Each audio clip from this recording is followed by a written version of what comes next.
안녕하십니까. 앞으로 현대물리를 강의할 정명신 교수입니다. 자, 먼저 여러분들이 현대물리를 공부하기에 앞서서 우리가 흔히 선수 과목으로 일반 물리학을 여러분들이 이제 들은 다음에 그 다음에 현대물리학을 공부하게 되어 있습니다. 특히 지금 여러분들이 이제 배우게 될 현대물리학이라는 부분도 일반 물리학을 보게 되면 물리학 2 부분의 뒷부분에 많이 되어 있는 내용과 많이 겹치는, 어떻게 보면 같은 내용이라고 봐도 무관할 정도의 내용들이 될 것입니다. 왜냐하면 여러분들이 일반 물리 교재를 보시게 되면 자, 광학 뒷부분에 나와 있는 것이 보통 이제 상대론입니다. 그래서 상대론부터 시작해서 그 다음에 이제 원자물리, 양자역학의 어떤 양자물리 뭐 그런 부분들을 일반 물리에서 다루고 있습니다만, 자, 지금 이 현대물리는 선수 과목으로 일반 물리학으로 우리가 얘기를 하지만 제가 강의할 때는 여러분들에게 자, 어느 정도는 그러니까 일반 물리의 내용을 여러분 다시 한번 복습을 하고 그리고 진행하는 방향으로 이 현대 물리를 진행하도록 하겠습니다. 자, 이 현대 물리는 구성이 제일 먼저 이제 상대성 원리로부터 시작을 해서 그 다음에 이제 상대성 원리를 여러분들이 충분히 공부하시고 나면 그 다음에 이제 20세기를 넘어오면서 이런 물리학자한테 가장 큰 문제가 됐던 빛이라고 하는 게 과연 무엇인가? 그래서 빛이 과연 입자처럼 행동할 수 있는가 하는 그러한 부분에 대해서 공부를 할 겁니다. 그래서 우리가 빛의 입자성, 그 빛의 입자성이 이제 밝혀지고 난 이후에는 이제 드브로이라고 하는 학자가 그러면 빛이 입자가 되면 입자가 빛처럼 행동할 수 없는가? 그래서 입자의 파동성을 보게 되면서 이제 그것들을 우리가 합치게 되면 그러한 부분들이 바로 또 양자역학이라고 하는 또 새로운 분야의 물리가 탄생되는 그러한 내용으로 우리가 현대 물리를 설명드릴 수가 있습니다. 그래서 그 양자물리를 적용해서 그 다음에 이제 그거를 수소원자라든가 적용해서 원자에 대해서 우리가 상세하게 한번 알아보고 그 다음에 그거를 이제 분자에 적용하고 그 다음에 분자에 적용한 이후에는 고체라든가 그런 곳에 적용을 하게 됩니다. 그러면서 또 이제 기체를 통계역학적인 방법으로 또 취급을 하게 돼서 이제 현대물리를 쭉 공부하시게 될 것입니다. 그 다음에 마지막으로는 우리가 물질의 가장 기본이 되고 있는 원자 중에서도 원자 핵에 대해서 핵물리라고 하는 부분으로 다시 한번 공부를 하시게 될 것이고, 그 다음에 물질을 이루고 있는 가장 기본이 되는 소립자에 대해서도 우리가 한번 공부를 해보도록 하겠습니다. 자, 그러면 이제 제 강의의 가장 첫 부분인 상대성 원리에 대해서 강의를 한번 시작해 보도록 하겠습니다. 상대성 원리라고 하는 건 여러분들이 굉장히 많이 들어본 내용일 겁니다. 아마도 초등학생들도 상대성 원리가 정확하게 어떤 건지 모르지만 그래도 아인슈타인이 어떤 한 내용이다 라고 하는 정도로 굉장히 우리에게 잘 알려져 있지만 또 그렇다고 해서 또 이렇게 상세하게 알려져 있지는 않고 용어만 많이 알려져 있는 그러한 내용이 상대성 원리가 되겠습니다. 그래서 상대성 원리라고 하는 것은 이제 굉장히 빠른 속도로 어떤 움직이는 그러한 물체에 대한 것을 설명한 것이 상대성 원리라고 설명을 드릴 수가 있을 텐데, 자, 지금 사진에 나와 있는 것은 이제 우주왕복선입니다. 이게 저도 챌린지인지 디스커버리인지 구분은 잘 못하겠지만, 자, 이 우주왕복선이 어떤 지구를 이렇게 벗어나기 위해서 발사돼서 얻어야 되는 속도는 우리가 굉장히 어마어마한 속도를 얻어야 됩니다. 대략 한 10에서 11km/s입니다. 초당 11km로 움직일 수 있는 정도의 그러니까 속도를 가져야지만이 지구를 탈출할 수가 있는데, 자, 그것은 우리의 관점에서 굉장히 빠른 것이지만 상대론을 진행해 나가는 내용에서 보시게 되면 역시 우리가 일반적으로 지금까지 다뤄왔던 그런 역학으로 다뤄도 크게 문제가 없다는 것을 여러분들이 보시게 될 것입니다. 자, 이제 상대론 나가기 전에 제가 이제 앞부분에 든 거는 뭐냐면 우리가 현대 물리라고 지금 하는 부분들은 실제로는 1900년을 기준으로 해서 그러니까 이 태동하기 시작한 물리를 우리가 현대 물리라고 부르고 있습니다. 그래서 어떻게 보면 지금 이제 우리가 2000년도 넘어서 21세기에 2010년 뭐 이렇게 넘어간 세대에서 1900년대 물리를 배운다는 것을 현대 물리라고 하는 것이 약간 언어적으로는 무리가 있을지 모를지라도 그래도 기존에 있던 것에 비해선 우리가 새로운 물리라는 의미에서 그러니까 현대 물리라고 하는 이름을 붙이게 된 겁니다. 그러면 자, 이 현대 물리라고 하는 것이 태동하기 전에는 어떤 것이 있었는가? 그러면 우리가 이제 근대 과학이라고 했을 때 그 근대 과학을 가장 현대적으로 수식화시킨 사람은 바로 아이작 뉴턴이 되겠습니다.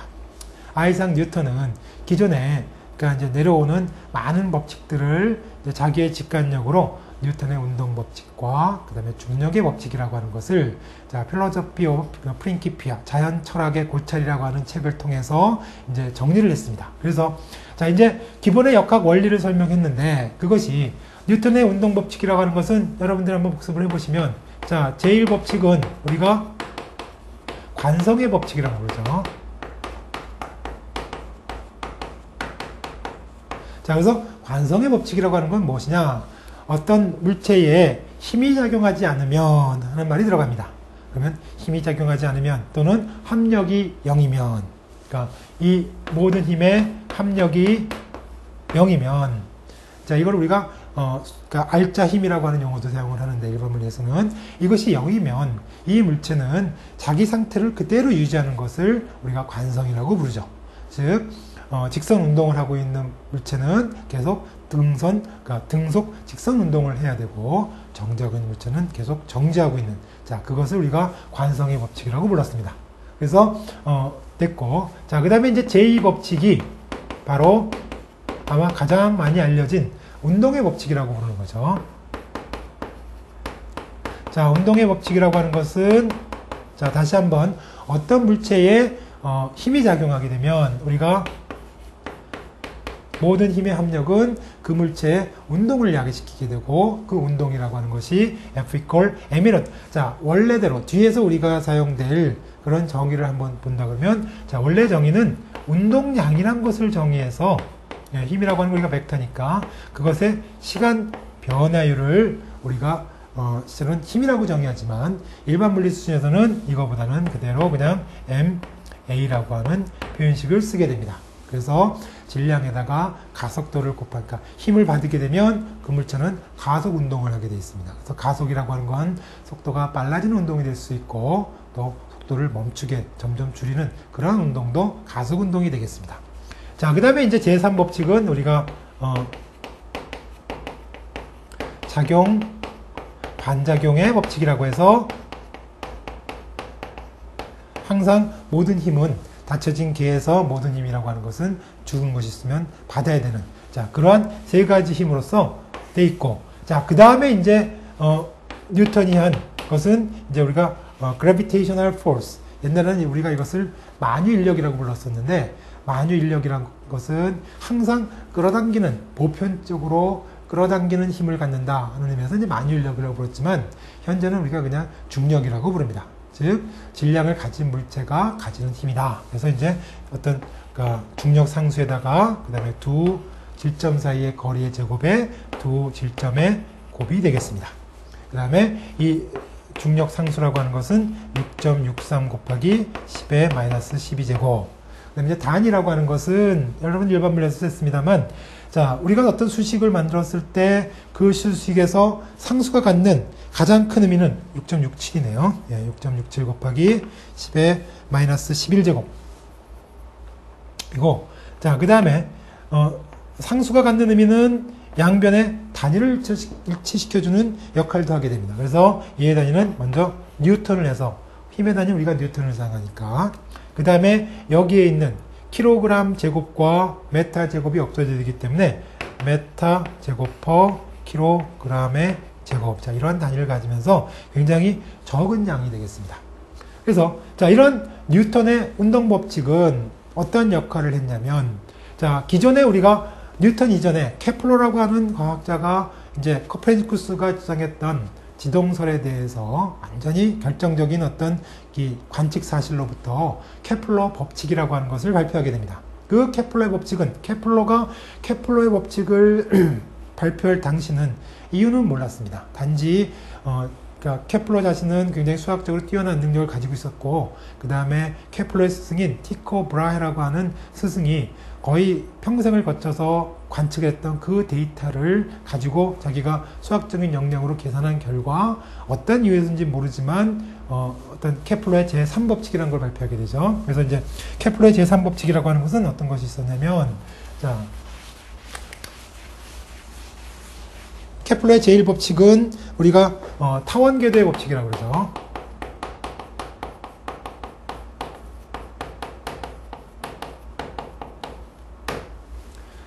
케플러 이전에 코페르니쿠스마저도 모든 그 과학자들은 자, 하늘에 있는 움직임은 우리가 천상의 세계의 움직임이라고 생각을 했고, 그 천상의 세계의 움직임이라고 하는 것은 서양에서는 신이 관여를 해서 그 신에 의한 어떤 움직임입니다. 그러면 신이라고 하는 것은 완벽한 존재라고 믿어왔기 때문에 그런 천상의 세계에서의 운동이라고 하는 것은 어떤 완벽한 도형을 이루면서 움직여야 됩니다. 그것이 바로 원이죠. 그러니까 모든 행성들의 움직임은 원이라고 생각을 했습니다. 그래서 뭐 프롤레마이오스라든가 지동설을 주장했던 사람들, 그러니까 천동설을 주장했던 사람들도 행성의 움직임은 원으로 설명을 했고, 원이 들어갔지 않으니까 프롤레마이오스 같은 사람은 이제 뭐 주원에다가 그 뭐 이렇게 들어가는 나선형을 그리면서 움직이는 여러 가지 설명을 했었고, 코페르니쿠스마저도 지동설을 주장하면서도 그 궤도는 원으로서 이렇게 설명을 했습니다.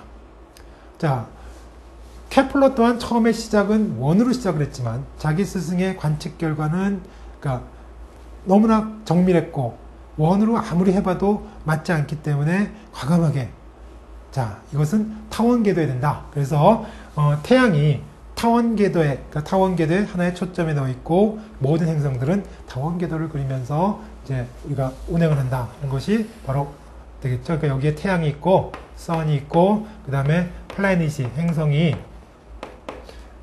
움직이는데 이 궤도가 타원궤도라는 겁니다. 자, 그 다음에 제2법칙은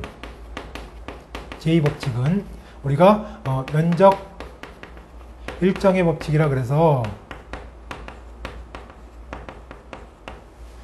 자, 타원궤도이지만 이것이 이렇게 지나간 넓이나 면적이 항상 단위 시간당 궤도가 움직이는 면적은 항상 일정하다는 그러한 법칙을 또 발견하게 됩니다. 이건 뒤에서 보게 되면 자, 중심력이 되겠고 우리가 그러니까 뉴턴이 발견한 중력의 법칙이라고 하는 것은 자, 오로지 그 두 사이의 거리만의 함수로 주어지기 때문에 그래서 우리가 이제 중심력이라고 그러는데 이 중심력은 항상 각운동량이 보존되어야 되겠습니다.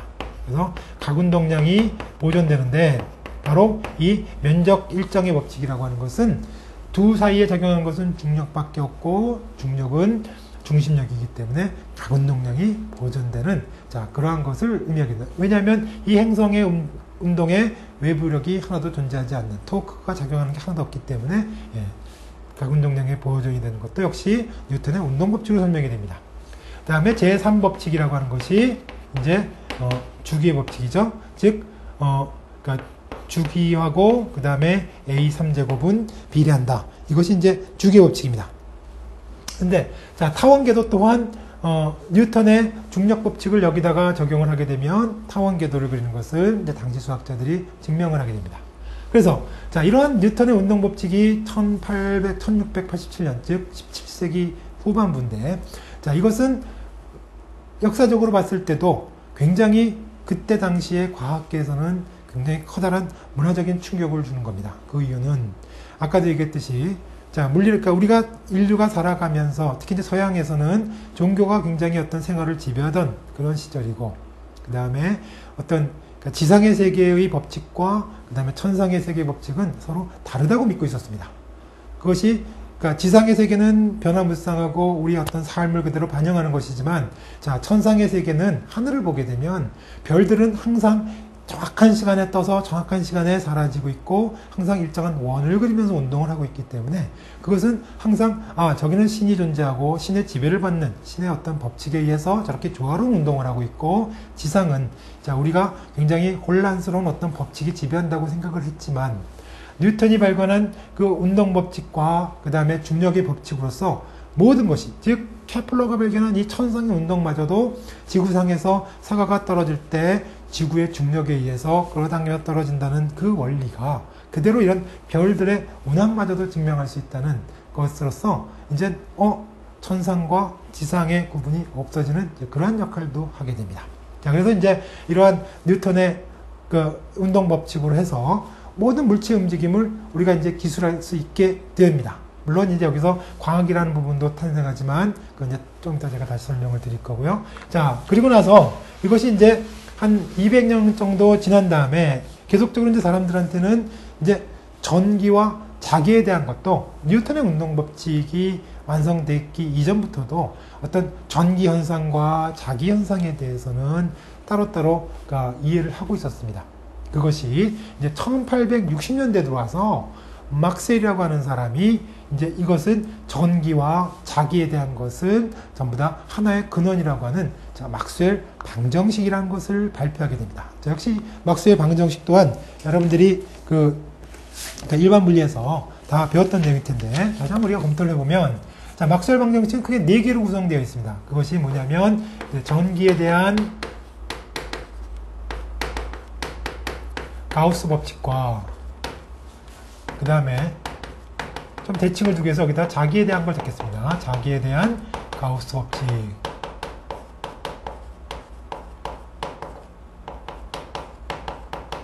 자, 전기에 대한 가우스 법칙과 자기에 대한 가우스 법칙은 먼저 전기에 대한 가우스 법칙은 이제 뉴턴이 발견한 그러니까 중력 법칙에서 굉장히 감명을 받은 프랑스의 과학자 쿨롱의 법칙을 이제 발표하게 되고 그 쿨롱의 법칙을 이제 현대적으로 다시 해석해서 적은 것이 바로 이 가우스 법칙이 될 텐데, 자, 어떤 닫혀진 계에서의 전기 선속이라고 하는 것은 A는 그 안에 있는 전하량에 비례한다는 것이 가우스 법칙입니다. 그러면 이제 맥스웰은 자, 이것에 대해서 이것의 대칭이 되는 자기에 대한 것도 보면 자기에 대한 닫혀진 임의의 폐곡면의 선속은 항상 0이 된다는 결론을 얻게 됩니다. 자, 이것은 뒤에 가서 이제 미분영어로서도 마찬가지지만 전기에 대한 가우스 법칙과 자기에 대한 가우스 법칙의 대칭성이 깨지는 것에 막스웰은 큰 중점을 뒀습니다. 그 이유는 자, 여기서 이 법칙이 0이 안 되고 얘가 0이 되는 것은 자, 여기서는 우리가 플러스 전화라든가 마이너스 전화가 따로 존재를 하지만 자기에 대해서는 N극이나 S극이 홀로 존재하는 것을 발견할 수 없다는 그러한 현실도 이 법칙에서 그대로 설명을 하고 있습니다. 자, 그 다음에 이건 우리가 이제 패러데이 법칙이라고 하는 것은 자, 패러데이는 자기 유도 법칙을 우리가 발견하게 되죠. 그래서 패러데이 법칙은 변화하는 자기 다발은 변화하는 자기 선속은 변화하는 자기 선속은 그 주변에 이제 전류를 만들어 주는데 그것을 막스웰은 전기장으로 해석을 합니다. 그래서 마이너스 자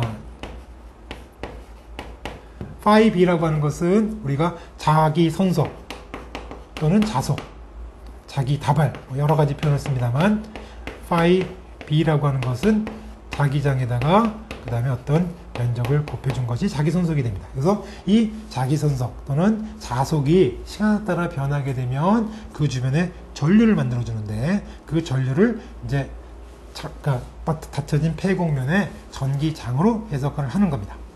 자, 그 다음에 이제 앙페르 법칙을 우리가 막스웰이 수정을 합니다. 그래서 그를 앙페르 막스웰 법칙이라고 우리가 부르는데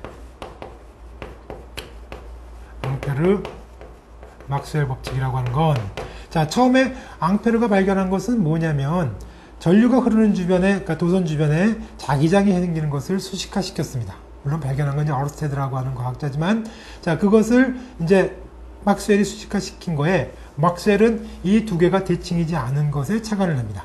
변화하는 자기선속이 전기장을 만든다 그러면, 자, 여기서는 전류가 흐르는 도선 주변에, 즉, 자, 전류가 흐르는 도선 주변에 자기장이 생기는 건데, 그러니까 S죠. μ0 I enclose입니다. 그래서 전류가 흐르는 도선 주변에 자기장이 생기는데 막스웰은 이 패러데이 법칙에서 자, 변화하는 자기선속이 전기장을 만든다 그러면 대칭적으로 여기서도 변화하는 전기선속도 자기장을 만들어야 된다는 아이디어로 자, 이와 같이 앙페르 법칙을 자, 수정을 해서 이제 4개의 식을 발표하게 됩니다. 막스웰이 위대한 것은 이 4가지 식을 가지고서 이제 이것에 그러니까 수학적으로 이것이 이제 파동 방정식을 만족하는 식으로 간다는 것을 보여줍니다. 그러기 위해서는 먼저 우리가 이제 자유입자, 그러니까 자유공간, 즉 진공 같은 건데 자유공간에서의 어떤 것을 적용하게 되면 자유공간이라는 것은 전하도 없고 전류도 없습니다. 그래서 이 부분이 0입니다. 그래서 0으로 갑니다. 그 다음에 이 부분도 0입니다. 그렇게 되면 전기에 대한 가우스 법칙과 자기에 대한 가우스 법칙은 서로 대칭이 됩니다. 그러면서 파라데이 법칙과 앙페르 법칙 또한 자, 이 전류항이 없어지면 두 개가 서로 대칭이 되는 모습을 보여줍니다.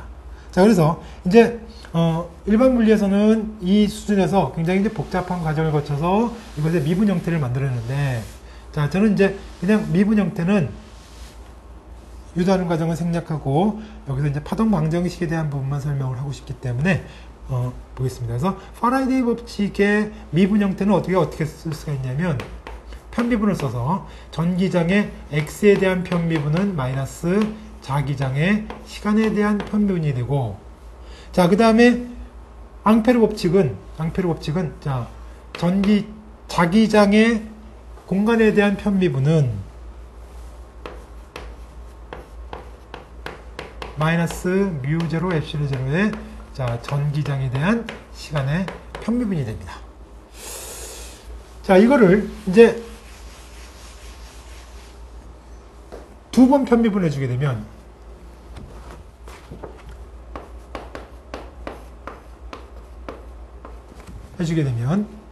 자, 이것은 우리가 이렇게 생각할 수가 있고요. 디라운드 E 오버 디라운드 X로 생각할 수가 있고, 자, 그 다음에 이걸 대입을 합니다. 그러면은 디라운드 오버 디라운드 X에 자, 마이너스 디라운드 B 오버 디라운드 T가 되고, 편미분이기 때문에 T를 먼저 미분해주고 X를 미분해주나 그 다음에 두 개를 바꿔도 상관이 없습니다. 즉 마이너스에 자, 디라운드 오버 디라운드 T에 디라운드 B 오버 디라운드 X, 여기서 이거를 대입해 주게 되면 마이너스 디라운드 오버 디라운드 T에 뮤 제로 마이너스 붙죠. 엡실론 제로에 디라운드 E 오버 디라운드 T입니다. 자, 그래서 디라운드 제곱 E 오버 디라운드 X의 제곱은 마이너스 뮤 제로 엡실론 제로에 디라운드 E 오버 디라운드 T의 제곱이 나옵니다. 그리고 자, 여기서 시작을 해서 가면 여러분들이 한번 해보세요. 이거는 쉽게 다시 똑같은 형태대로 B 오버 디라운드 X의 제곱은 마이너스, 자, 여기서 마이너스를 너무 적게 적었기 때문에 저도 똑같은 실수를 하고 있는데, 디라운드 B 오버 디라운드 X라는 것은 마이너스 뮤 제로 엡실론 제로에 디라운드 E 오버 디라운드 T가 돼서 자, 마이너스 플러스가 되고, 그 다음에 상수 뮤 제로 엡실론 제로가 앞으로 나오고 디라운드 E 오버 디라운드 T 스퀘어가 됩니다. 자, 이것을 B로 바꾸게 되면 그러면 여기서 출발하는 거니까 상수 붙으면서 해서 어렵지 않게 여러분이 똑같은 형태를 얻는다는 것을 유도할 수가 있습니다. 자, 그러면 맥스웰 방정식이 자, 전자기 파의 존재를 예측했다 그러는데, 이것이 우리가 전기장이나 자기장이라고 하는 것이 파동 방정식을 만족했는데, 파동 방정식은 어떻게 생겼느냐? 자, 파동 방정식이라고 하는 것은 이 파동 방정식을 만족하는 것을 우리가 파동함수라고 할 텐데, 파동함수를 이제 앞으로 우리가 이렇게 쓸 겁니다. 푸사이라고 있는데, 물리는 아무래도 그리스 문자가 많이 나오니까 여러분들이 이제 그리스 문자는 좀 익혀주시는 게 좋을 텐데, 자, 이것은 공간에 대한 2차 미분은 V 제곱분의 1의 디라운드 제곱 푸사이의 디라운드 T 스퀘어입니다. 그러면 모습은 비슷한데 문제는 이 부분이 어떤 속도에 대한 부분이 되면 그렇도록 우리가 만족할 수 있을 겁니다. 근데 자, 우리가 2차 편미분에 대한 해는 일반 물리에서 여러분들이 어떤 거를 했냐면, 자, E라고 하는 것이 X하고 T의 함수가 될 텐데, 얘가 어떤 최대값에다가 사인이나 코사인 함수를 주어진다는 겁니다. 그래서 편의상 우리가 이것을 사인으로 잡습니다. 그래서 kx-오메가-t, 그 다음에 2의 자기장도 모습이 똑같으니까 대칭적인 구조를 가져서 x의 t라고 하는 것이 bm의 사인의 자, kx 마이너스 오메가 t로 주어지고, 여기서 k라고 하는 것은 우리가 파수 람다분의 2파이고요. 오메가라고 하는 것은 2파이 f라고 하는 것이 이제 수학에서 정의가 되어 있는 거고, 자, 이 두 개의 관계는, 자, v라고 하는 것은 k분의 오메가입니다. 근데 지금 우리가 이건 비례 속도라고 하는 것은 이제 앞으로 우리가 c라고 될 거니까 k분의 오메가는 자, c라는 관계식이 있습니다. 그러면 다시 이 결과를 여기 위에다가 대입을 합니다. 여기다 대입을 해보면 x에 대한, 그러니까 2에 대한 x의 편미분은 사인이 커사인으로 바뀌면서 k가 나옵니다. 그래서 k의 2의 맥시멈의 커사인의 kx 마이너스 오메가 t는 마이너스에 얘를 t에 대해서 편미분합니다. 그러면 이번에 오메가가 튀어나오는데 마이너스 오메가 튀어나오죠. 그 다음에 bm에 그 다음에 코사인의 kx 마이너스 오메가 t가 됩니다. 양변에 똑같이 있으니까 예, 우리 약분시킬 수 있고요. 그 다음에 마이너스 플러스입니다. 그래서 자, bm분의 2m이라고 하는 것이 얘가 밑으로 갔으니까 k가 k분의 오메가입니다. 방금 우리가 이런 광학에서 얻은 결과가 k분의 오메가라고 하는 것은 그것에 속도에서 c라는 것이 나옵니다. 자, 그 다음에 이 b에다가 우리가 곱해도 상관이 없죠. 이거를 사인의 kx 마이너스 오메가 t, 그 다음에 bm의 사인의 kx 마이너스 오메가 t. 그러면 다시 이것이 어떤 순간순간에 b 또한 같아진다는 결과를 얻게 됩니다. 자, 두 번째는 이번에는 그러니까 앙페르 막스웰 법칙의 미분 형태에다가 이걸 넣어봅니다. 그러면 자, b를 x에서 편미한 게 먼저니까 k에 bm에 그 다음에 사인의 kx 마이너스 오메가 t가 되고요.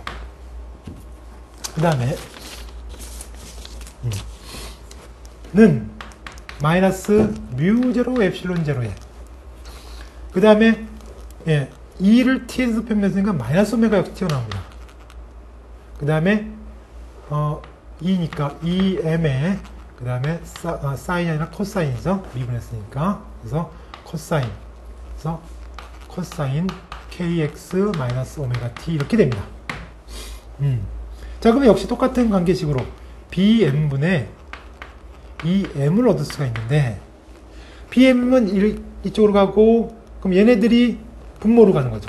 그러니까 뮤 제로 엡실론 제로, 여기서도 마이너스 마이너스니까 플러스입니다. 그 다음에 오메가분의 k가 되는 거예요. 근데 k를 이쪽으로 보내버리면 분의 1입니다. 자, 즉 뮤 제로 엡실론 제로 c분의 1인데 이게 우리가 c라고 했잖아요.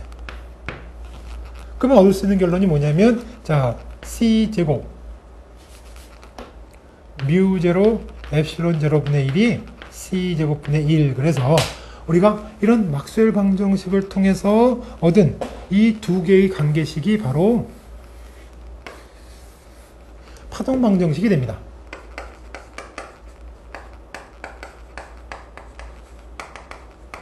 즉, 변화하는 전기장과 자기장은, 변화하는 전기장과 자기장은 항상 서로 같이 만들어주게 돼 있고 같이 다녀야 되고, 그것은 이와 같이 파동 방정식을 만족해 준다 해서 이 전기와 자기에 대한 것을 합쳐서 우리가 전자파 또는 전자기파라고 부르는데, 전자기파가 존재하는 것을 예측하게 되고, 그 다음에 이 빛이 곧 전자기파라고 하는, 자, 그런 예측을 하게 됩니다. 그러면서 이제 물리가 어떤 우리가 물체에 대한 움직임은 뉴턴이 다 완성을 시켰고, 그 다음에 전기와 자기에 대한 것은 이제 막스웰이 완성을 시켰습니다. 그러면서 막스웰이라고 하는 사람은 굉장히 천재인데, 이 1800년대 당시에 여러분들이 역사를 보시게 되면 이제 산업혁명이 일어나던 그런 시기입니다. 그러면서 산업혁명에서 가장 중요했던 건 뭐냐면 바로 증기기관이죠. 증기를 우리가 어떻게 효율적으로 기계에 적용할 수 있는가. 그래서 그 부분을 한 것이 바로 우리가 연력학이 되겠습니다. 근데 열역학이라고 하는 이제 통계물리라는 것도 막스웰은 또 창시를 하게 됩니다. 그래서 그러한 것들이 돼 있고, 그 다음에 이것과 또 무관하게 빛에 대해서는 이제 렌즈를 사용하게 되는 광학이라고 하는 그러한 학문들이 태동을 하고 있었습니다. 그래서 이제 이러한 것들이 이미 19세기에 다 완성이 되고 20세기를 넘으면서 이제 이 빛에 대해서 우리가 사람들이 그러면 어떻게 설명을 할 것인가 하는 그러한 요구들이 이제 있게 됩니다. 자, 그래서 우리가 특수상들론의 가설을 설명하기 전에 현대 물리학의 탄생에 앞서 이제 뉴턴의 운동 법칙을 제가 설명을 했고, 그 다음에 막스웰 방정식을 설명을 했습니다. 그래서 막스웰 방정식을 통해서 우리가 전자기파의 존재를 예측을 했고, 빛은 전자기파라는 결론을 얻게 됩니다. 그러면 자, 이때까지 우리 과학자들이, 물리학자들이 이해하고 있는 바로는 모든 파동은 전파해 나가기 위해서는 매질이 필요합니다. 그래서 그러니까 음파가 됐던, 제가 이렇게 말을 할 때 여러분들이 들을 수 있는 것도, 그러니까 음파라고 하는 것이 공기라고 하는 매질을 통해서 그 매질을 진동시키면서 그 진동이 전달해 나가는 것이 우리가 파동이라고 이야기하고 있습니다. 그 다음에 줄을 우리가 잡아당겼을 때, 또는 그러니까 수면파, 파도 같은 게 나가는 것도 역시 그 파동을 전달하기 위해서는 반드시 매질이라는 것이 필요합니다. 그러면 빛이란 것도 우리가 전자기파, 즉 전기와 자기가 진동을 해서 퍼져나가는 파동이라는 것을 막스웰 방정식을 통해서 알게 됐습니다. 그렇기 때문에 이제 과학자들이 막스웰 방정식이 나오고 난 후에 그러면 빛도 이것이 전파해 나갈 매질이 필요하다는 그러한 어떤 그 가정을 맺게 됩니다. 그래서 결론적으로 그러면 그 빛이 전파해 나가는 매질을 찾아야겠다는 생각을 하게 됩니다. 그래서 이제 그걸 찾기 위한 노력을 하기 위해서 먼저 그러한 매질을 우리가 빛나는 에테르, 또는 그냥 에테르라고 부르는 매질로 채워져 있다고 생각을 하게 됩니다. 그러면 그러한 매질은 무엇인가? 그러니까 이것은 우리가 얘기하는 이런 대기권에만 있는 것이 아니라 대기권 밖의 존재를 해야 되고, 그 다음에 아주 멀리 떨어져 있는 별이나 은하들에서 오는 빛마저도 우리에게 전달을 해야 되기 때문에 이것은 굉장히 투명한 물질이어야 됩니다. 그 다음에 모든 공간이 이 매질로 가득 차 있어야 된다는 결론을 내릴 수가 있습니다. 근데 이 매질이라고 하는 것이 이제 꽉 차 있을 때, 이것이 지금 움직이고 있는지 아니면 가만히 있는지 잘 모릅니다. 하지만 우리가 알고 있는 것은, 그러니까 이제 전자기파는 진공에서 퍼져나간다는 결론을 얻게 되지만, 우리가 알고 있는 것에서는 태양 주변으로 지구가 이제는 자전을 하고 있다는 걸 알고 있습니다. 이 자전 속도는 굉장히 빠른 속도예요. 그러니까 우리가 초당 30km가, 그러니까 30km 움직인다 그럽니다. 그러니까 지구의 자전 속도 V라고 하는 것은, 지구의 자전은 30km/s입니다. 굉장히 빠른 속도죠. 그러면 이것이 어떤 효과가 나냐면, 바람이 불 때는 우리가 시원함을 느끼지만 바람 한 점 없는 곳에 여러분들이 있을 때는 아무 공기 흐름이 없는 겁니다. 근데 거기서 자동차를 몰고 가면서 여러분들이 창문을 열게 되면 바람 한 점 없는 곳에서도 내가 움직이기 때문에 내 움직임에 의한 바람을 느낄 수가 있습니다. 마찬가지로 에테르라고 하는 것이 전 공간을 꽉 채우고 있지만 그것이 설령 움직이지 않는다 할지라도 지구가 태양 주위를 이 정도의 속도로 움직이고 있다 그러면 그 움직임에 의한 바람을 느낄 수가 있는데, 그걸 우리가 에테르의 바람이라고 가정을 했습니다. 그래서 지구에 고정되어 있는 실험 장치들이 지구의 자전에 의해서 에테르의 바람을 느끼게 됩니다. 그러면 에테르의 바람을 우리가 어떻게 얘기할 수가 있냐면, 순풍 방향의 바람과 역풍 방향의 바람, 그 다음에 그러니까 바람의 수직인 방향의 바람으로 생각할 수가 있는데, 이것은 마치 여기에 강물이 있는데 강물이 이렇게 흘러갑니다. V라는 속도로. 여러분들이 배를 타고 가는데 배가 강물이 흘러가는 방향으로 간다 그러면 그러니까 이걸 우리가 이제 C라고 그러죠. 그때 배의 속도는 이 두 개를 합해 준 것이 그러니까 C 플러스 V가 될 겁니다. 그걸 우리가 이제 순풍이라고 그랬고, 그 다음에 강물이 이렇게 흘러가는데, 이번에는 우리가 이거의 수직과 반대 변화 방향. 이걸 역풍이라고 그러죠. 반대. 물이 흘러가는 반대로 거슬러 올라가는 경우는 배가 이것에 떠내려가니까 실제로 우리가 얻는 속도는 여기서 좀 짧아지는 이러한 속도가 됩니다. c-v라는 속도로 우리가 그러니까 속도가 줄어듭니다. 자, 그 다음에 생각할 수 있는 게 이제 바람의 수직인 건데, 자, 여러분들이 강물이 흐르는 곳에서 만약에 바로 수직인 곳으로 가려 그러면, 자, 그쪽을 향해서 가면 안 됩니다. 왜? 그쪽을 향해서 가면 이렇게 가니까. 그러니까 떠내려오는 걸 고려해서, 자, 떠내려오는 걸 감안해서 이렇게 가야 됩니다. 그러니까 이 방향으로 가야 실제 우리가 가는 방향은 이 방향이 되는 거죠. 수직하게 가려면. 그러니까 이것이 직사각형이 나와서 그때 우리가 얻는 그러니까 알짜적인 속도라고 하는 것은 c제곱 마이너스 v제곱. 그래서 자, 이제 이러한 에텔의 바람을 생각하게 됩니다. 자, 이제 현재는 우리가 빛의 속도가 그러니까 c라고 하는 것이 10의 그러니까 8제곱이니까 3만 km/s입니다. 그러면 자, c분지 v가 3만 분의 30이니까 10의 마이너스 4입니다. 자, 그러면 우리가 이 정도의 정밀도까지 우리가 측정할 수 있는 실험 장치가 있다 그러면 이러한 것을 실험해낼 수 있으니까 측정할 수 있는 그러한 장치를 고안할 수가 있습니다. 자, 그래서 마이켈슨과 몰리는 에텔의 바람을 확인하기 위해서 다음과 같은 실험을 제안을 했습니다. 그래서 보게 되면, 자, 먼저 단일 슬릿을 통해서 하나의 빛이 단일광이 들어오도록 만든 다음에, 자, 여기다가 특별한 거울을 하나 답니다. 이 거울의 특징은 뭐냐면 반은 반사시키고 반은 투과시키는 그러한 특징을 갖습니다. 그래서 자, 위로 올라간 빛은 여기다 거울을 둬서 반사시키고, 그 다음에 수평으로 간 빛도 역시 반사시켜서 갑니다.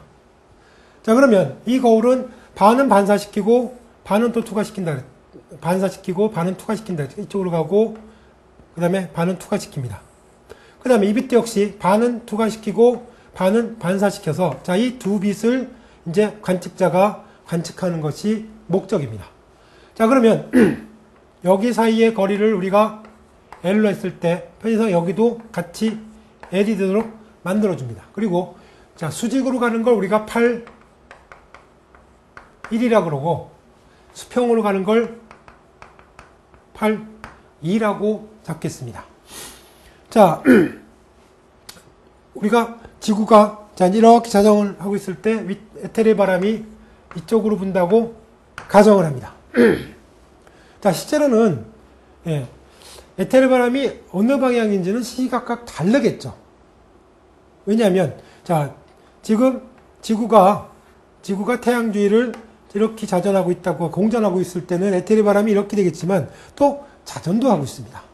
그렇기 때문에 자, 어떻게 했던지 간에 하여튼 에텔 바람이 이렇게 된다고 가정을 해서 이제 이 8원과 8투에서 반사된 두 빛의 상태에서 얼마만큼 위상차가 나오는지를 볼 거예요. 자, 그러면 수평으로 가는 빛은 자, 진행하는 동안은 만약에 그러니까 에텔의 바람이 이 방향이라면 수평으로 진행하는 빛의 경우는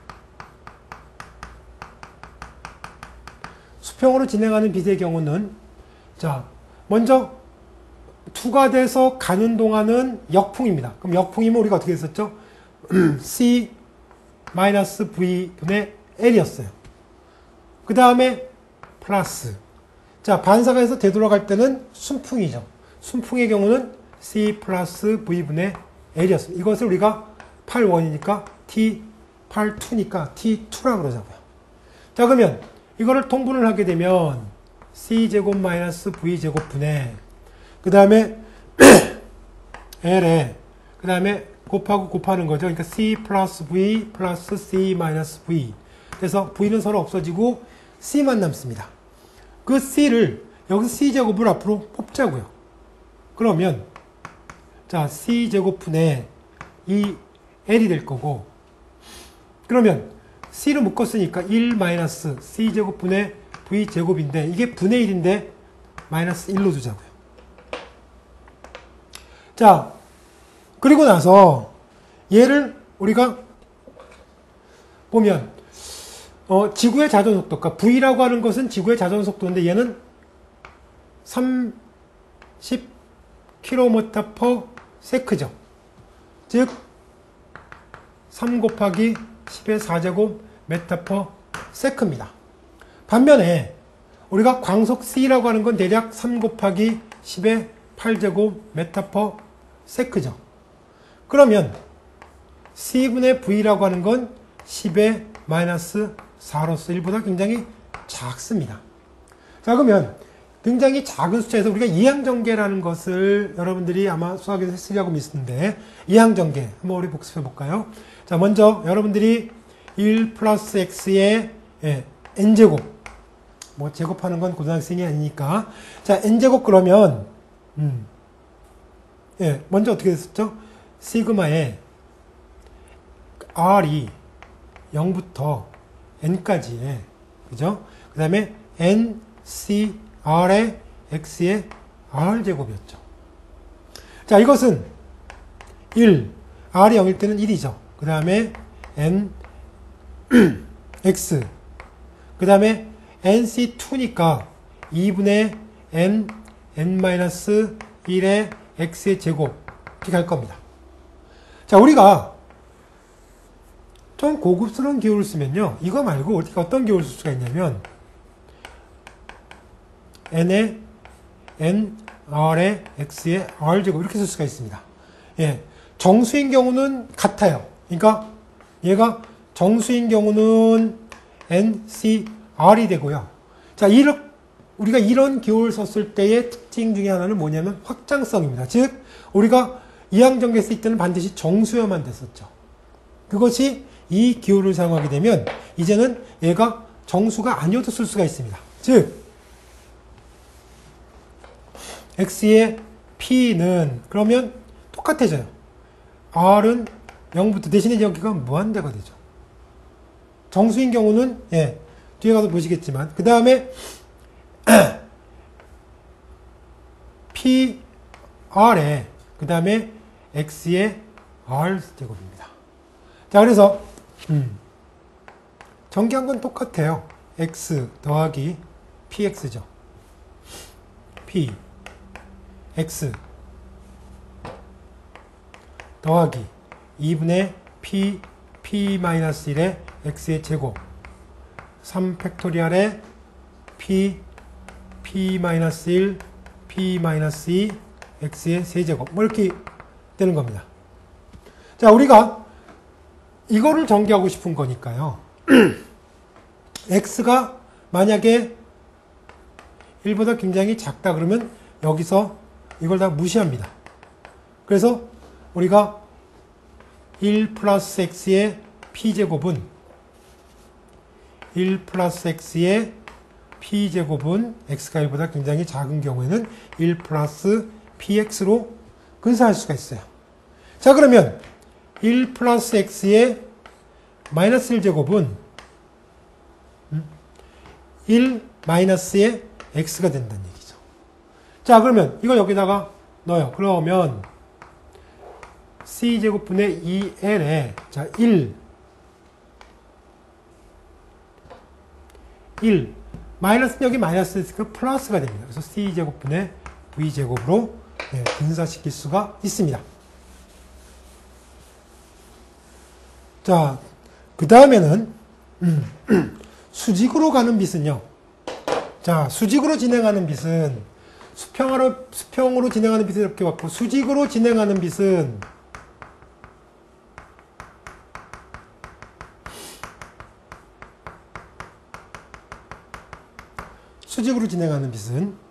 이거를 자, 바람을 거슬러 가고 있죠. 그러니까 앞에서 설명했듯이 밖으로 거슬러 가면 자, 이 방향으로 가야지만이 도달하는 거잖아요. 그죠? 그러니까 실제로 날아간 거리는 얼마가 됐습니까? T2라고 하는 건, 그러니까 T1이죠. T1이라고 하는 건 루트의 C제곱 마이너스 V제곱분의 갈 때도 이렇게 가고 올 때도 이렇게 가야 되는 거잖아요. 그죠? 그러니까 2L입니다. 역시 이번에도 C제곱을 앞으로 묶어요. 그러니까 빼요. 그러면 2C분의 L이 되고요. 요번엔 1 마이너스 C제곱분의 V제곱에 루트 분의 1이니까 마이너스 2분의 1이고요. 이걸 아까처럼 또 근사를 하게 되면 2C분의 L에 1 플러스 L 2C제곱분의 V제곱이 됩니다. 자, 그래서 그러니까 수평으로 갈 때와 수직으로 갔다 올 때의 시간 차이라고 하는 건 우리가 델타 T라고 할 수 있겠죠. 델타 T라고 하는 건 실제로는 어느 것이 더 큰지 몰라요. 그러니까 그냥 T1에서 T2를 뺀 거 절대값을 빼자고요. 그러니까 여기서 여기를 빼는 겁니다. 그러니까 여기가 왜 제곱이 됐을까요? 여기는 C 제곱을 할 때 여기 C가 있기 때문에 C예요. 그죠? C분의. 자, 그러니까 이 C분의 L에 이거 빼기 이거예요. 그러니까 1 플러스 C제곱 V제곱 빼기 1 플러스 2C제곱 V제곱이에요. 대괄호로 쓰죠. 그러면 자, 1은 없어지고 C제곱 분의 V제곱 빼기 2C제곱 분의 V제곱이니까 여기가 여기가 2C가 아니라요. 2C가 아니라 C를 넣고 여기 2가 있죠. 그러니까 C분의 2예요. 그러니까 여기가 C분의 2L이고요. 자, 그렇게 되면 C분의 2L 곱하기 2C제곱분의 V제곱이니까 어떻게 되냐면 C 세제곱분의 그 다음에 LV제곱 이렇게 나오죠. 그래서 C 3제곱분의 LV제곱이라는 것을 이제 이와 같이 나온 것을 이항전개를 한 다음에 우리가 구한 것입니다. 자, 그러고 났을 때 실제로는 에테르의 바람이 이 방향인지 알 수 있는 방법이 없죠. 에테르의 바람을 우리가 이렇게 가정을 했는데 그러니까 마이케슨과 몰리는 이 실험 장치를 이렇게 넣었다가 90도 어느 정도 측정하고서 또 회전시켜서 또 측정을 합니다. 회전을 시키면 자, 이번에는 8,2가 1로 오고 그 다음에 8,1이 1로 오겠죠.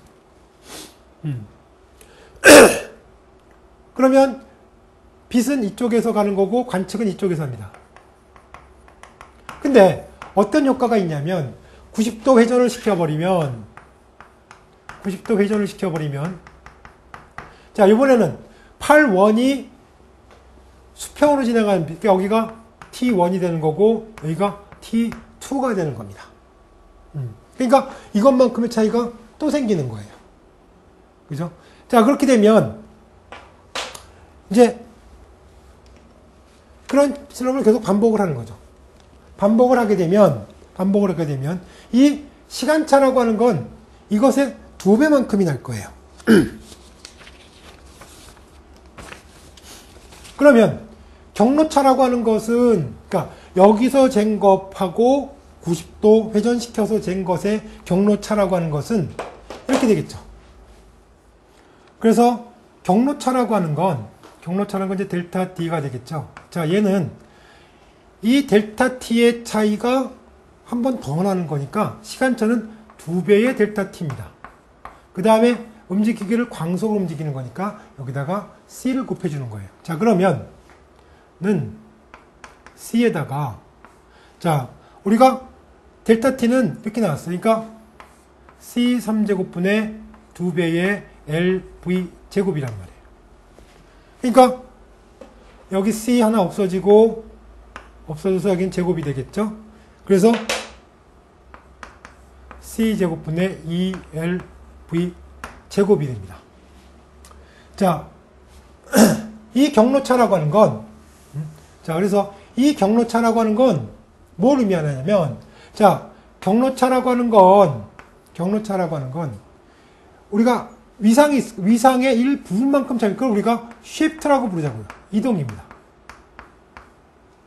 그러니까 이 경로차가 람다의 정수배가 될 수도 있고 아니면 부분배가 될 수도 있어요. 그러니까 우리가 델타 D라고 하는 건 경로차라고 하는 건 우리가 C에다가 2 델타 T가 돼서는 C 제곱분의 2L V 제곱이 나왔죠. 그러니까 그러니까 람다 파장에 얼마만큼 몇 배만큼 차이가 나느냐, 그 shift라고 하는 건 자 람다분의 델타 T가 될 거예요. 그러니까 람다 C 제곱분의 2L V 제곱인데, 자 우리가 마이케슨 몰리가 L은 11m를 사용했어요.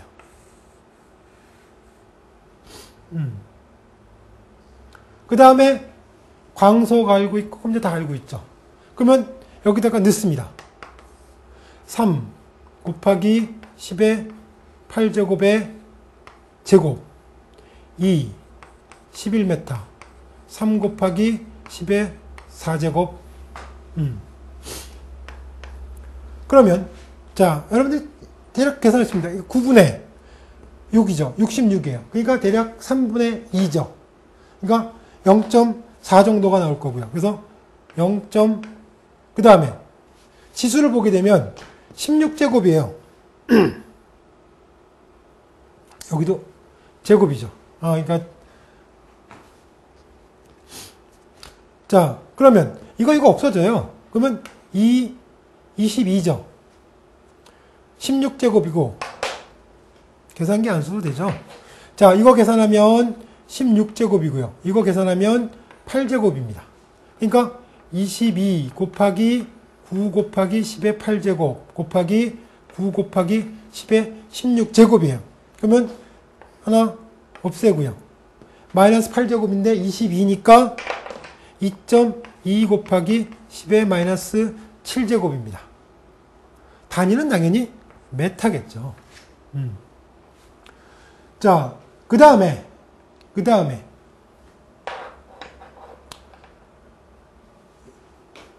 계산을 위해서는 여기다가 직접 넣자고요.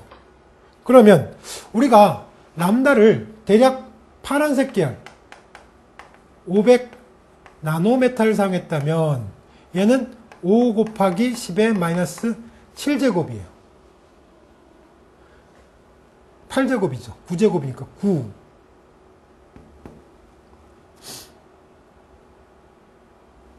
아, 7제곱이 맞네요. 7제곱이고 그 다음에 2.2 곱하기 10의 7제곱이에요. 그러니까 0.44가 나오죠. 자, 그래서 마이케슨 몰리를 실험을 하기 전에 우리가 11m를 썼더니 경로차는 2.2 곱하기 10의 마이너스 7제곱 메타만큼 차이가 나고요. 그 다음에 0.44인데 뭐 0.40으로 적거나 뭐 크게 차이는 없겠죠. 0.4 정도의 차이가 납니다. 근데 마이켈슨 몰리 실험 장치에서 중요한 건 뭐냐면요. 그러니까 이게 파장이라고 뭐 여기서부터 0.4 정도면 구분을 충분히 할 수 있다는 거죠. 마이켈슨 몰리의 실험 장치는요. 100분의 1까지 위상차의 100분의 1까지도 측정할 수 있는 실험 장치였기 때문에 0.44나 0.40이나 뭐 문제가 될 거 없습니다. 분명히 관측을 해야만 돼요. 근데 문제는 아무리 실험을 해도 마이케슨 몰리가 뭐 한두 번 실험하는 게 아니라 보통 2년, 3년, 4년 막 그렇게 실험을 측정을 합니다. 아무리 우리가 무늬 이동을 해도 이것은 감지할 수가 없었습니다. 그 얘기는 뭐냐면 자 분명히 지구가 자전을 하고 있고 공전을 한다는 것은 이 마이케슨 몰리가 실험할 당시가 바로 19세기 말이에요. 1890년대입니다. 그러면 거기선 더 이상 이제 뭐 천동설이냐 지동설이냐를 얘기할 때가 아니니까 우리가 분명히 지구가 태양 주위를 공전하고 있기 때문에 에테르가 존재한다면 이 에테르의 바람이라는 것을 반드시 감지를 해야만 하는데, 자, 이런 논리에서 이런 실험 장치를 만들어 실험을 했는데 결론적으로는 이 무늬를 관측할 수가 없다는 거죠. 그러면 결론은 두 가지입니다. 이 실험을 애시당초 잘못했던가, 아니면 우리가 가정이 틀렸던가 합니다. 자, 이 실험 장치는 마이케슨과 멀리라고 하는 사람은 실제는 별개로, 마이케슨들은 멀리는 멀리대로 실험을 측정한 거예요. 두 사람이 동시에 한 것이 아니라 우리가 후세에 가서 같이 실험을 했다고 하지만 실험 장치가 서로 개별적인 겁니다. 다른 장치인데도 불구하고 못했고, 그 다음에 이 두 사람은 여러 가지 간섭을 줄이기 위해서 뭐 광학 테이블 같은 걸 고안해서 만들어내고 뭐 할 수 있는 최대한의 정밀도로 실험을 했는데도 불구하고 나타나질 않는 거예요. 자, 그렇게 되면 여기서 이제 이거를 그러면 해석하기 위해서 뭐 로렌츠 같은 사람은, 여러분들 뒤에서 이제 로렌츠 변환을 보겠습니다만, 로렌츠 같은 경우는 자, 수직으로 갈 때만 이와 같은 수축을 한다라고 뭐 합니다만, 그건 너무나 좀 빛이라고 하는 것이라든가 어떤 물질들이 어떻게 한다고 그 상황을 자기가 가겠습니까? 그것도 좀 어려운 얘기였어요. 그러니까 그렇게 된다 그러면 우리가 가장 먼저 이 실험을 하게 만들었던 바로 이 에테르라고 하는 것에 대한 회의를 느껴야만 된다는 거죠. 그래서 이 마이켈슨 멀리 실험의 결과가 아인슈타인이 광속은 불변하다라고 하는 것에 가장 결정적인 역할을 했습니다만, 실제로 이제 뭐 아인슈타인이 뭐 본인이 알고 그랬는지 아니면 그때는 저건지 모르지만 그때 당시 상대성 이론을 발표할 당시에 이 실험은 몰랐다고는 합니다만, 그거는 또 역시 뭐 정확하게 모르는 거지만, 하여튼 마이켈슨 멀리의 실험이 갖는 결과는, 자, 무늬의 이동을 우리가 관측할 수 없었고, 무늬의 이동을 관측할 수 없다는 것은 에테르에 대한 지구의 운동을 우리가 감지할 수 없다는 것과 같은 얘기가 된다는 겁니다. 자, 그래서 아인슈타인의 상대성 이론을 우리가 설명하기 전에 먼저 어떤 정의들이 필요한데, 그 중에 하나가 바로 관성 기준계라는 겁니다. 관성 기준계라고 하는 것은, 자, 정의가 어떻게 되어 있냐면 여기 나와 있는 것처럼 어떠한 힘도 물체에 작용하지 않아서 그 물체의 가속도가 0이 되는 그러한 기준입니다. 여기서 힘이라고 하는 것은 알자 힘을 얘기합니다. 힘이 작용하더라도 알자 힘이 0인 경우를 얘기하는데, 자, 그래서 그러니까 힘이 작용하지 않는다는 것은 뉴턴의 운동법칙 제1법칙과 같은 거죠. 어떤 물체의 합력이 0이라면 그 물체는, 정지하고 있는 물체는 계속 정지 상태를 유지할 것이고, 그 다음에 움직이는 물체는 등속 직선 운동을 한다는 것이 뉴턴의 운동법칙 제1법칙입니다. 그 1법칙이 적용되는 기준계가 관성 기준계라고 얘기할 수 있습니다. 그렇기 때문에 이 기준계가 상대적으로 일정한 속도로 움직이고 있다고 한다면 역시 그것은 관성 기준계가 되어 있습니다. 그리고 가장 중요한 것은 모든 관성 기준계는 동등합니다. 구분할 수가 없다는 얘기입니다.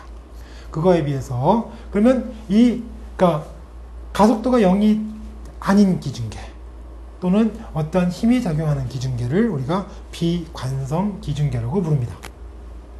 그 다음에 우리가 앞으로 이제 관성 기준계 하지만 그냥 기준계 그런다 그러면 그게 특별한 언급이 없을 때는 그것은 반드시 관성 기준계를 의미한다고 일단 정의를 내리고, 바로 이제 상대성 원리의 기본이 되는 두 가지의 가설을 한번 살펴보도록 하겠습니다. 자, 첫 번째 가설 원리가 뭐냐면 바로 지금 얘기했던 관성 기준계에 대한 상대성 원리입니다. 이 상대성 원리이기 때문에 우리가 상대론이라고 부르기도 하는데, 상대적으로 일정한 속도로 움직이는 기준계에서는 관성 기준계겠죠. 모든 물리법칙은 동일하다. 이것이 첫 번째 아인슈타인이 상대성 원리를 이야기할 때 첫 번째 가정입니다. 즉 이것은 우리가 공변성이라고 얘기하는데, 커베리언스, 즉 전기와 자기, 광학, 연력학 또는 역학 등을 다루는 물리학에서 모든 법칙은, 자, 일정한 속도로 움직이는 모든 좌표계에선 동일한 수학적인 형태를 가져야 된다는 겁니다. 그래서 그걸 이제 우리가 고급한 말로 이제 공변성 또는 커베리언스라고 부릅니다. 그 다음에 실험적인 관점에서 아인슈타인의 상대성 원리라고 하는 것은 자, 어떠한 형태의 어떠한 실험도 하나의 절대 정지 기준계를 설정할 수 없고 그래서 모든 관성 기준계에서는 그러니까 실험적으로 동일하다는 것을 의미한다. 이것은 그러니까 굉장히 중요한 하나의 가정이 되겠습니다. 그 이유는 뭐냐면 우리가 보통 이제 역학을 얘기할 때 뉴턴의 역학을 고전 역학이라고 부르고 그 다음에 상도라는 건 상대론적 역학이라고 부르는데 뉴턴의 역학과 상대론적인 역학에서 가장 큰 차이점은 바로 이 절대 기준계에 대한 정의입니다. 즉 뉴턴은 그 전에 그 뭐 크게 이렇게 운동에 대해서 그러니까 뉴턴 시대에 봤던 그 다음에 뉴턴 시대에서 경험할 수 있는 모든 물리 법칙이라고 하는 것은 이런 상대성을 얘기하던 절대적인 기준계를 얘기하던 크게 변화가 차이가 없었습니다. 그래서 뉴턴이라고 하는 것은 또 시대적으로도 그 당시에 어떤 이제 자기 종교적인 신념도 있기 때문에 자, 신이 존재하는 어떤 공간에 대한 절대 기준계라고 하는 것을 설정할 수가 있었습니다. 그래서 그 절대 기준계에 대해서 시간이 흐르고 어떤 절대 기준계에 대해서 우리가 운동을 기술하고 하지만 지금 뉴턴에 의하면 그런 절대 기준계라는 건 없고 우리가 모든 관성 기준계는 동등하기 때문에 내가 관성 기준계 어떠한 힘도 우리가 거기서 그러니까 가상적인 힘이 존재하지 않는 계라 그러면 그것은 관성 기준계가 될 거고 그 관성 기준계에서는 모든 물리 법칙은 동등해야 된다는 겁니다. 이것이 상대성 원리의 자, 첫 번째 가정이고 가장 중요한 어떤 원리가 되겠습니다. 두 번째 원리가 뭐냐면 바로 광속 불변의 원리입니다. 광속 불변의 원리라고 하는 건 지금 여기 나와 있듯이 자유공간에서 빛의 속력은 모든 관성 기준계에서 같은 값을 갖는다. 여기서 중요한 것은 뭐냐면 바로 자유공간이라는 표현입니다. 자유공간이라고 하는 것은 아무것도 없는 그러한 공간을 얘기합니다. 즉 우리가 진공이라고 표현할 수 있는 그러한 공간입니다. 그러면 진공이 아닌 경우는 어떻게 되는가?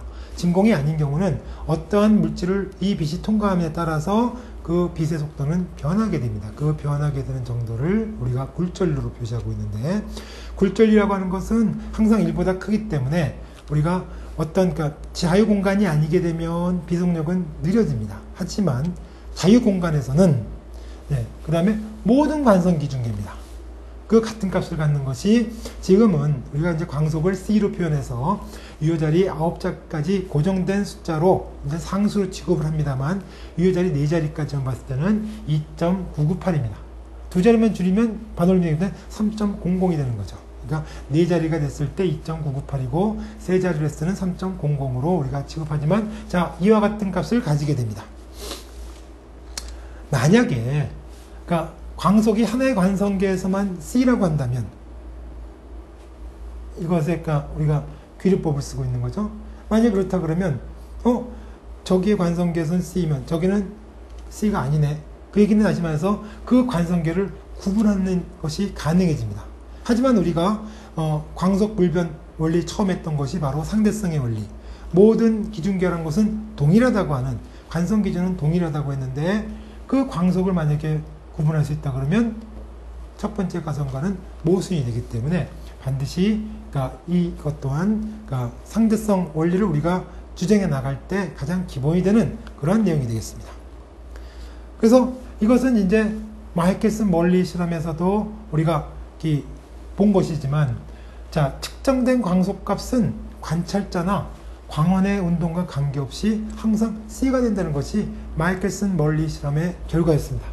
그렇기 때문에 이러한 것은 그 마이켈슨 멀리의 그 앞에서 우리가 설명을 했습니다만 지구의 움직임에 의한 어떤 관찰된 간섭문 형태가 없었고 그것은 위상 변화가 절대 관찰되지 않았기 때문에 어떠한 상태든지 광속은 항상 C가 된다는 그러한 결론을 얻음으로써 자 이제 상대론을 우리가 진행해 나갈 때 방금 얘기했던 두 가지 가설이지만 지금은 이제 원리가 되는 거죠. 두 가지 원리 즉 상대성의 원리 그 다음에 광속 불변의 원리. 자 이것이 이제 기본이 돼서 상대론에서 이제 시간 늘어남 또는 시간 지연, 그 다음에 길이 수축, 길이의 줄어듦, 그 다음에 상대론적인 운동량, 상대론적인 에너지, 그런 것들을 계속 이제 한번 알아보도록 하겠습니다.